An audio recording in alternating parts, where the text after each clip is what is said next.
Assalamualaikum warahmatullahi wabarakatuh. Salam kenal semuanya. Perkenalkan, saya Syarifah, alumni PG PAUD 2014. Alhamdulillah senang sekali bisa bertemu dengan teman-teman semua pada kegiatan hari ini, meskipun melalui virtual tapi tidak menyurutkan semangat kita untuk bersilaturahmi. Oke, terima kasih sebelumnya saya ucapkan kepada Bapak, Ibu dosen, teman-teman KMF dan KMPS yang telah mengundang saya untuk menjadi narasumber pada hari ini. Sebelumnya, saya mohon maaf tidak bisa hadir mengikuti kegiatan Zoom sesuai jadwal. Nah, kita langsung saja untuk mulai sharing hari ini. Untuk mempersingkat waktu, kita baca basmalah terlebih dahulu. Bismillahirrahmanirrahim.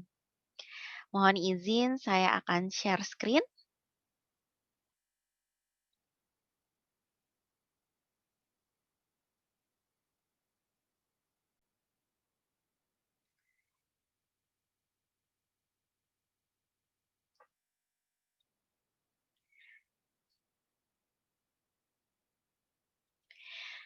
Ya, perkenalkan, nama lengkap saya Syarifah Nur Fadila.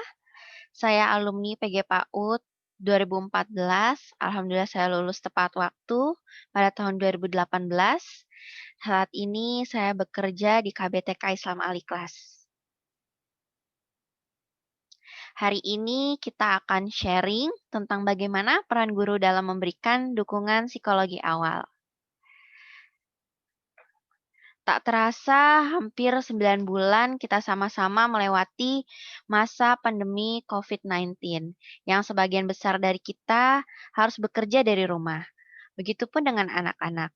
Ditutupnya sekolah sementara sehingga kegiatan pembelajaran beralih menjadi kegiatan pembelajaran secara daring.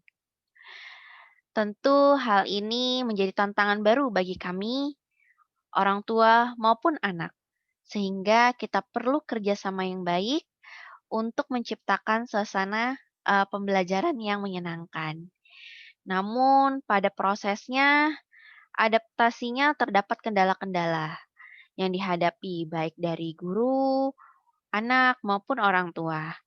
Nah, tapi kan kita juga tidak terus-terusan di dalam masalah itu. Tentu kita harus survive untuk saling support, saling membantu satu sama lain, saling bekerja sama, bersinergi, agar kegiatan pembelajaran ini dapat berjalan dengan lancar. Nah, tentu saat kegiatan pembelajaran daring, tentu kegiatan bermain anak di luar itu terbatas, sehingga bisa menimbulkan beberapa kendala, karena setiap anak itu unik, mempunyai gaya belajarnya masing-masing. Nah, kalau dari sisi anak itu ketika pembelajaran, jarak jauh atau belajar dari rumah, biasanya tuh anak-anak punya kendala belum mau mengikuti kegiatan. Biasanya ketika, kegiatan pembelajaran melalui Zoom, mereka mau mengikuti, tapi ada juga yang tidak mau mengikuti. Dalam arti dia belum mau. Biasanya dia lihat dulu, mengamati dulu apa yang dikerjakan, baru dia mau mengerjakan. Biasanya, bu guru memberikan dukungan dengan beri support, "Ayo, eee, kita buat sama-sama ya. Teman-teman boleh lihat dulu, Bu Guru mau buat, prakarya. Hari ini kita akan membuat topi, pemadam kebakaran. Nah, teman-teman lihat dulu ya. Nanti, teman-teman boleh coba bersama-sama." Nah, bagi anak yang belum mau mengikuti, biasanya mereka, melihat dulu, lama-kelamaan karena lihat teman-temannya mengikuti kegiatan, akhirnya dia terdorong untuk, mengikuti kegiatan tersebut dengan membuat hasil karya. Kemudian juga, bad moods, biasanya nih anak-anak suka, kegiatan pembelajaran suka bad mood, nggak mau ngikutin kegiatan, atau tiba-tiba nangis, akhirnya di-mute dulu sama orang tuanya. Terus kita, eee, tanya, "Kenapa?" "Oh, ya udah nggak apa-apa, boleh lihat dulu," misalnya dia belum mau ngikuti. Atau juga kadang dia bad mood karena kita tanya dulu, nanti setelah kegiatan pembelajaran, "Kenapa hari ini, eee, Ananda A, lagi nggak mau ngikutin ya, Bu?" "Iya," misalnya tuh nanti orang tua akan, eee, bercerita kenapa anaknya, nggak mau mengikuti. Biasanya orang tua akan cerita biasanya, tidurnya ternyata, malam, katanya, "Semalam itu habis begadang, Bu," gitu. Atau dia nggak mau ngikutin karena takut misalnya. Nah, itu biasanya kita di akhir pembelajaran, Bu guru biasanya tanya ke orang tua, gitu. "Kenapa ya hari ini Ananda tidak mau mengikuti kegiatan?" Atau, "Kenapa hari ini Ananda tidak mau sekolah?" "Oh, dia karena ternyata lagi kurang enak badan." Jadi kita, eee mensupportnya dengan, mengawalnya dengan bertanya dulu. Kita, dengarkan dulu kenapa dia tidak mau mengikutinya, baru kita beri support, "Ayo nggak apa-apa." Terus juga kurang konsentrasi, misalnya, di ruangan tempat dia belajar banyak, orang lalu lalang, sehingga dia konsentrasinya terbagi. Jadi tidak bisa fokus mendengarkan kegiatan pembelajaran atau duduk dengan tertib di depan layar. Jadi memang proses lama-kelamaan, terus gurunya juga memberikan, apa, saran. Misalnya ketika dia kurang konsentrasi, boleh Ibu saat Ananda mengikuti kegiatan pembelajaran, boleh di ruangan yang tertutup atau yang, tidak terlalu banyak orang. Karena biasanya guru juga kami mengamati gitu ketika, dia pindah tempat, posisi belajarnya, respon anak atau reaksi anak itu beda. Misalnya yang tadinya dia, fokus ketika dia pindah ke tempat yang rame, dia teralihkan, fokusnya teralihkan. Ketika dia di tempat yang sepi, dia mulai fokus tuh ada interaksi dengan guru, dengan teman, seperti itu. Jadi dukungannya, kita memberikan saran segera kepada orang tua untuk di hari kemudiannya, hari besoknya itu bisa, mengganti posisi tempat belajarnya. Terus biasanya juga anak-anak suka nggak sabar nih, "Bu guru aku kapan? Bu guru aku kapan?" Gitu.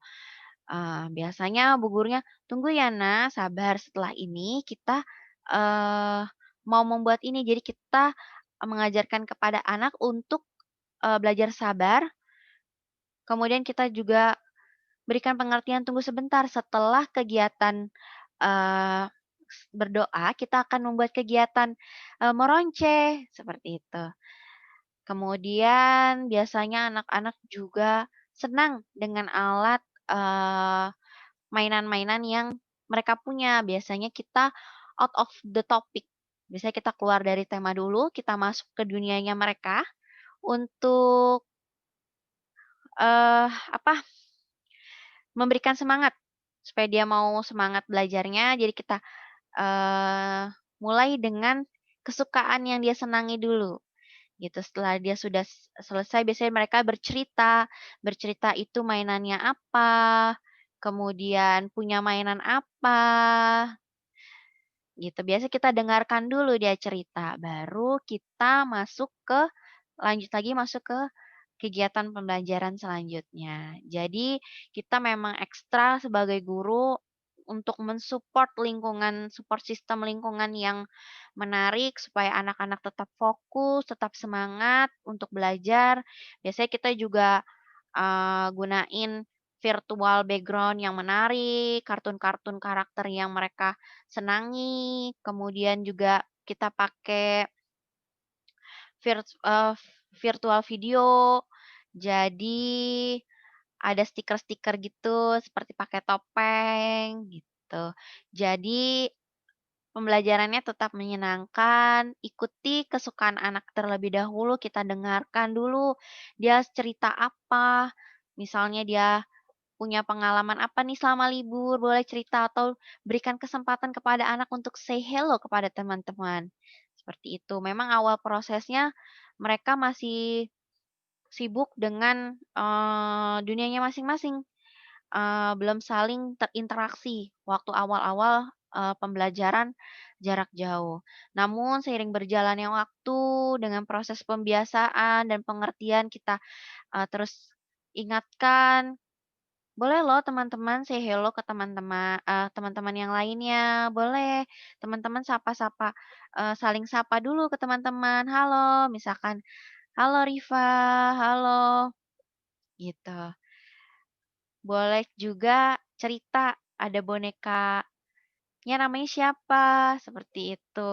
Nah, biasanya nih ketika kegiatan pembelajaran jarak jauh, itu kan kalau di Zoom itu kalau misalkan kita suaranya terlalu keras, itu suara anak-anak akan hilang. Biasanya tuh kan kita juga bekerja sama nih antara guru satu dan guru 2 untuk, melihat ekspresi dari anak-anak atau mendengar ini suaranya siapa yang bicara. Jadi, eee, kita saling bisa langsung memberikan respon gitu, "Iya, Nak. Iya, good job. Iya, bagus." Gitu. Misalkan, kadang suka ada anak yang dia ngomongnya terlalu keras, jadi suaranya nggak kedengeran, biasanya kita ingatkan nih, ibu gurunya, "Kalau bicara boleh, pelan-pelan aja ya, pelan atau tidak terlalu keras, jadi sedang-sedang saja." Karena kalau suaranya keras, itu nanti bu guru tidak bisa dengar suaranya, suaranya hilang, nanti yang bergerak-gerak hanya mulutnya aja. Nah, seperti itu. Jadi kita bisa, memberikan pengertian, ngasih tahu sebab akibatnya. Kalau misalkan dia bicara terlalu keras, bu guru tidak bisa dengar karena suaranya hilang, seperti itu. Selanjutnya, kalau dari sisi orang tua, biasanya nih orang tua kan suka suka terkendala menyiapkan alat, terus bingung ide bermain dengan anak apa karena sudah kehabisan ide nih untuk bermain bersama anak, terus juga membagi waktu. Misalkan yang punya kakak membagi waktunya untuk, Zoom atau orang tua yang bekerja. Kemudian juga, orang tua suka insecure dalam arti gini, "Bu, maaf ya ini hasil karyanya, berantakan." Jadi ya orang tua tidak percaya diri gitu dengan hasil karya anak. Nah, biasanya guru, memberikan pengertian, "Nggak apa-apa Bu, ini Ananda sedang berproses, memang prosesnya seperti itu. Nanti lama-kelamaan dengan diberikannya stimulus, misalkan dia dalam mewarnainya masih, banyak yang bolong-bolong, nggak apa-apa Bu, nanti bisa dibiasakan dengan, bermain meramas koran atau meramas spons, memindahkan air dari satu tempat ke tempat yang lain, seperti itu. Nah, biasanya, kendala menyiapkan alat, ternyata di rumah itu tidak ada, alat yang bisa digunakan. Oke, Bu Guru, memberikan bantuan solusi.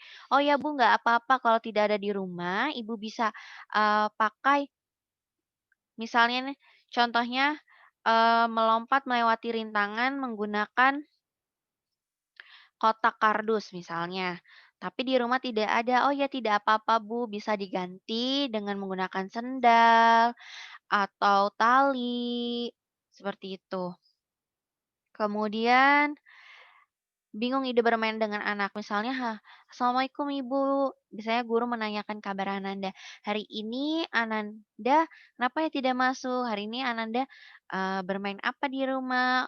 Terus biasanya orang tua menjawab merespon, "Ya Bu, hari ini Ananda lagi senang dengan jeruk, dengan mengupas jeruk." "Oh, ya bagus ya Bu, keren." Terus, biasanya guru kami, memberikan support dengan, "Wah, Ananda senang tertarik dengan jeruk ya? Nah, bisa loh Bu eee, bisa sambil bermain sambil belajar dengan jeruk, misalnya dengan warnanya, ini warna apa ya jeruknya? Ada bagian-bagian apa ya? Coba kita lihat ya." Terus kita pegang, bentuknya apa ya buah jeruknya? Wah, bentuknya bulat ya, seperti bola. Kemudian coba kita pegang, eee, kulitnya kasar atau halus ya, terus juga sambil dihitung berapa banyak ya buah jeruknya, seperti itu. Biasanya orang tua suka, bingung nih ketika anaknya tuh lagi seneng, terus, lagi muncul, apa, ketertarikannya dengan suatu benda, tapi orang tua bingung untuk, menjadikannya itu kegiatan bermain sambil belajar yang menyenangkan, seperti itu. Biasanya guru memberikan supportnya seperti itu, atau "Iya Bu, nggak apa-apa." Terus kemudian orang tua juga mengirimkan, eee, video atau foto Ananda sudah bisa bernyanyi, sudah menghafal doa. Biasanya bu guru, memberikan, "Wah, good job, hebat, Ananda, Rifa sudah bisa, membuat hasil karyanya bagus, keren." Seperti itu. Kemudian kalau dari sisi guru, teman sejawat biasanya kita suka buntu gitu, strategi apa lagi ya nih ya buat ngadapin, anak-anak nih. Kadang kondisi di kelas itu setiap hari itu berubah-berubah dengan kondisi, mood anak juga, terus juga pembagian tugas. Kadang kita suka ngerasa, "Aduh banyak banget ya tugasnya yang harus dikerjakan." Biasanya nih kita, memberikan dukungannya dengan teman sejawat, dengan, eee, membagi tugas biasanya. Membagi tugas nih. Misalnya karena kita tahu nih kita tidak sanggup nih buat mengerjakannya sendiri biasanya, eee, kita bisa bilang, "Bu, boleh bantu untuk membuat ini," biasanya gitu. Kita, kalau saya pribadi kayak bisa menawarkan, "Bu, ada yang bisa dibantu nggak?" Gitu. Atau kalau saya nggak bisa, "Bu, boleh nggak Bu tolong bantu, buat ini?" Gitu. Jadi kita kayak open gitu, terbuka gitu. Kalau misalnya ada yang mau dibantu, bilang aja gitu. Kemudian strateginya biasanya kita ini suka diskusi setelah habis kegiatan pembelajaran kita, masih tetap di Zoom untuk diskusi kondisi situasi di kelas, "Oh ternyata respon anak-anak seperti ini ya, kurang, misalnya kurang nih, kita kira-kira pakai strategi apa ya buat besok?" Gitu. Kemudian biasanya nih, wah, kadang suara kita nggak kedengeran nih, biasanya kita saling bantu backup. Backup, ketika misalkan sinyalnya hilang atau tiba-tiba koneksinya terputus, biasanya kita langsung sigap untuk, nge-lead, memimpin kegiatan pembelajaran. Kemudian, eee, biasanya nanya kita, "Tepuk apa lagi ya kita buat lagu?" Seperti itu. Terus pembagian tugas tadi, misalnya yang ngajar hari ini siapa, yang satu lagi memperhatikan mimik ekspresi dari respon anak-anak sama mendengar, eee, suara siapa yang memanggil kan. Kadang kita juga tidak terdengar jelas gitu siapa yang memanggil atau berbicara gitu. Biasanya kita saling backup langsung, "Oh yang bicara hari ini tadi misalnya Sora, hari ini tadi Sora yang berbicara. Oke, kenapa Sora? Gitu. Kemudian saling support, biasanya semangat. Semangat buat kita gitu. Saling support, memberikan semangat. Terus kita juga kalau misalnya kita memang ya karena posisinya kita di depan layar terus, kadang ya wajar lah suka pusing gitu. Terus matanya sakit, oke biasanya kita, "Ya udah istirahat dulu kita, nanti kalau udah istirahat baru kita kerjain lagi," gitu. Jadi kita saling support dengan teman sejawat untuk berbagi tugas atau saling peka dan terbuka kita. Ada yang mau dibantu lagi, terus, "Oh, saya deh yang buat," misalnya kegiatan yang ini gitu. Seperti itu kurang lebihnya. Mungkin, eee itu sharing dari saya. Semoga sharingnya bisa bermanfaat untuk teman-teman dalam menanggapi situasi yang terjadi di lapangan. Kurang lebihnya mohon maaf. Wabillahi taufiq wal hidayah. Wassalamualaikum warahmatullahi wabarakatuh. Terima kasih.